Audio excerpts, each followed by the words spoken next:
I remember when I was actively applying to jobs, I would apply to dozens, sometimes hundreds of roles. After a few days, it would be very hard to track. Most of the time, I was digging through emails, spreadsheets, and job portals just to understand the status of my applications. What if, instead of searching through everything manually, I could just ask an AI something like this? How many jobs have I applied to in the last month, and what is the overall status breakdown? You applied to 400 jobs last month, 350 rejections, but you've got interviews at Oscorp and Shield and a decision pending at Stark Industries. That's still 3 live opportunities worth fighting for.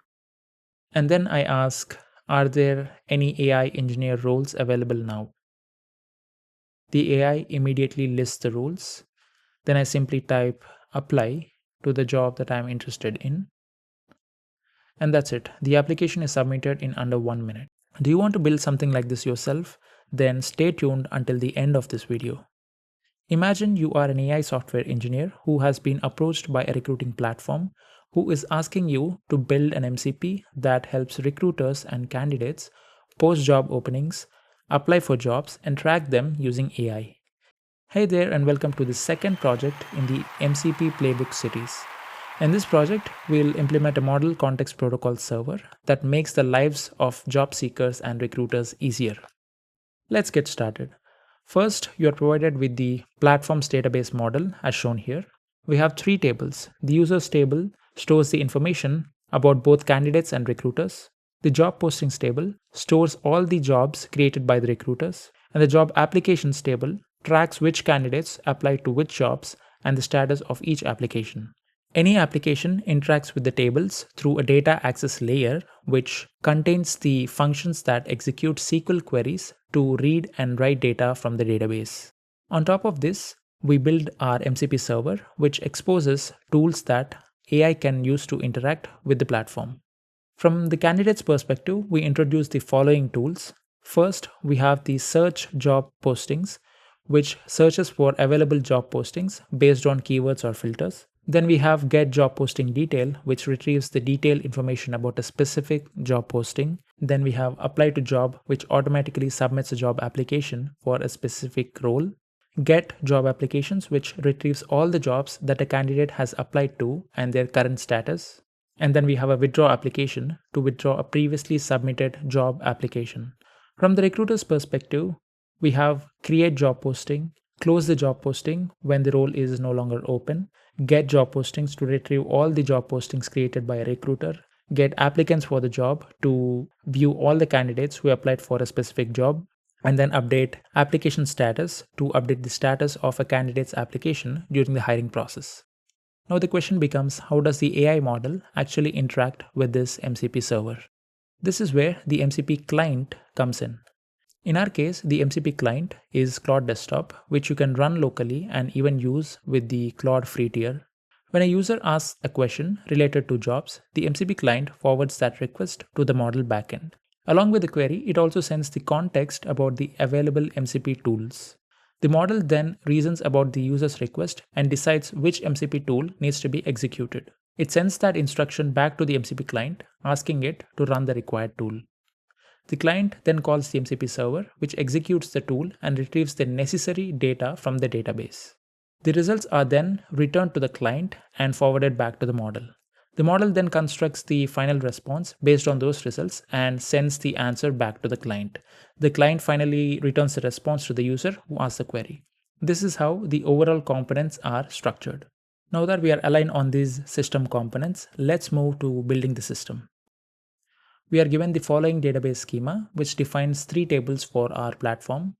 We'll be using SQLite, which is a lightweight database built in Python. It is very simple to set up and use, and the entire database is stored as a .db file. As a first step, let's create the database from the schema. I'm using Python's SQLite 3 module to create and connect to the database. First, I'm defining the path to database file that we want to create, and the path to the schema file that contains the table definitions.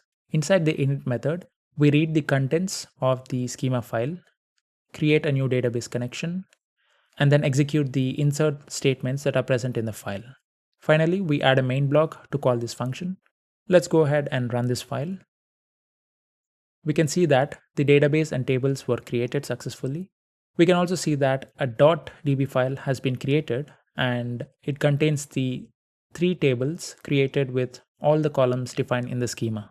The next step is to build our data access layer, creating a file called dbutil.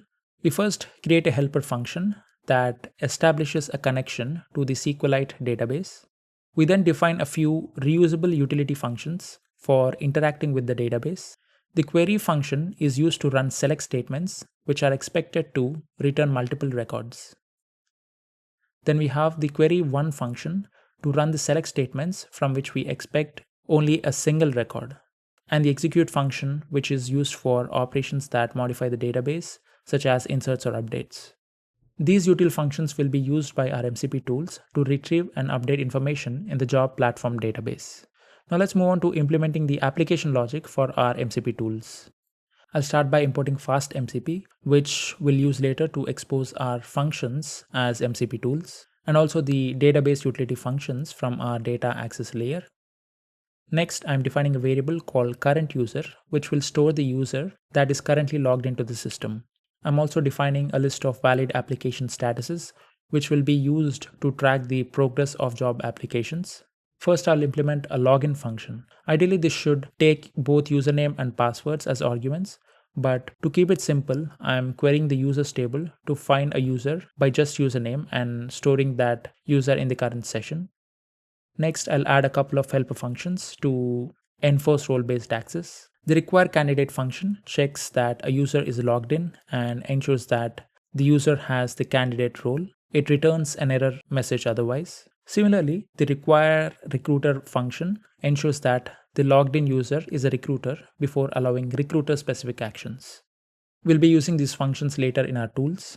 Now let's implement the candidate side functionality. First, we define a function called search job postings. Here, I am building a SQL query that retrieves open job postings and optionally filter them based on keyword, location, or company. Next is get job posting detail, which simply retrieves the full details of a specific job posting using its ID. Then we implement apply to job. Here I'm querying the job postings table to check if the job posting exists, and then querying the job applications table to check if the candidate hasn't already applied, and then insert a new application record into the table. After that, we implement get job applications, writing a query to retrieve all applications submitted by the current candidate and optionally filter them by application status. Finally, we implement withdraw application, which validates ownership of the application and updates its status to withdrawn. These are all the candidate side functions. Now let's move on to the recruiter side functionality. First, we define create job posting, which just inserts a new job posting associated with the currently logged in recruiter.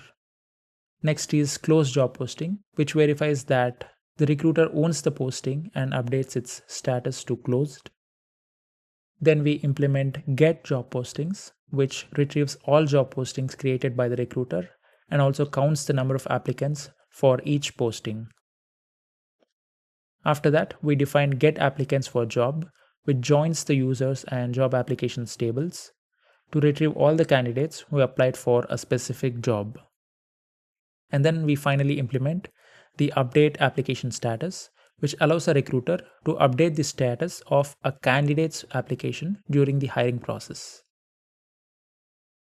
Now that all the core functions are implemented, we'll convert these regular functions into MCP tools. I'm creating a new fast MCP instance and giving it a name. Then we simply add the mcp.tool decorator to each function so that they can be exposed as MCP tools.